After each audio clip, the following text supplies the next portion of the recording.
Have you ever walked away from a conversation feeling completely drained?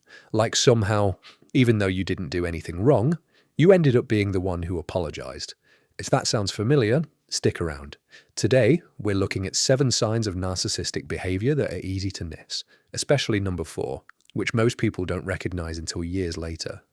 Welcome to Time for Psychology. Quick note before we start, we're talking about narcissistic traits and patterns, not diagnosing anyone with narcissistic personality disorder, which only a licensed professional can do. This video is about helping you recognize patterns so you can protect your own peace and make sense of relationships that might be confusing you. So let's get into it. Sign number 1. The relationship, whether it's romantic, friendship, even a working relationship, starts incredibly intense. They're charming, they're attentive, they make you feel like the most interesting person they've ever met. This is something called love bombing, but then, almost without warning, the warmth disappears.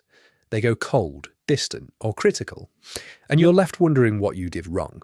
Then, just as you start to pull away, the charm comes flooding back. This cycle, intense closeness, followed by withdrawal, followed by closeness again, is what keeps people hooked. You're not chasing the person anymore, you're chasing the feeling you had at the very beginning. Sign number 2.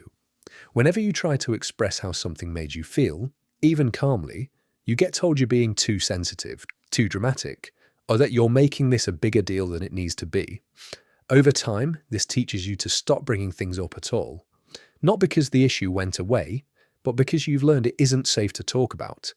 A useful thing to notice: are you finding yourself rehearsing what you're going to say beforehand, or deciding more and more often that something just isn't worth mentioning?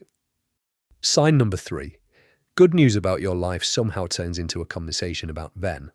You get a promotion, and suddenly they're telling you about a time they did something even more impressive. You're going through something hard, and somehow they had it worse last week, with less support than you have. It's subtle, so subtle that you might walk away from the conversation feeling like you shouldn't have brought up anything in the first place, but it is a real sign. And here's sign number 4. This is the one that trips up almost everyone, because on the surface it looks like the opposite of narcissism. When you try to raise a problem, somehow by the end of the conversation, they're the ones who are hurt. They get tearful, defensive. They bring up something you did wrong years ago that has nothing to do with the current conversation. Psychologists sometimes call this DARVO: deny, attack, and reverse victim and offender. Deny it happened, attack you for bringing it up, and reverse it, so that now they are the victim and you're the one who needs to apologize.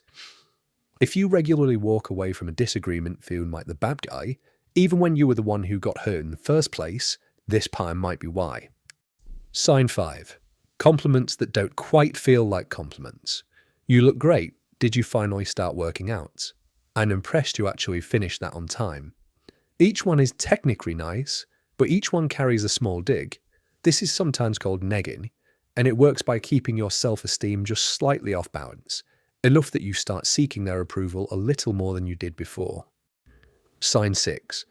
No matter what happens, there's always an external reason. The traffic was bad, so they were late, again. The waiter was slow, so they were rude, again. Other people are always too sensitive, too needy, or overreacting. If you genuinely cannot remember a single time you heard them say, "That was on me, I'll do better," that silence is the sign.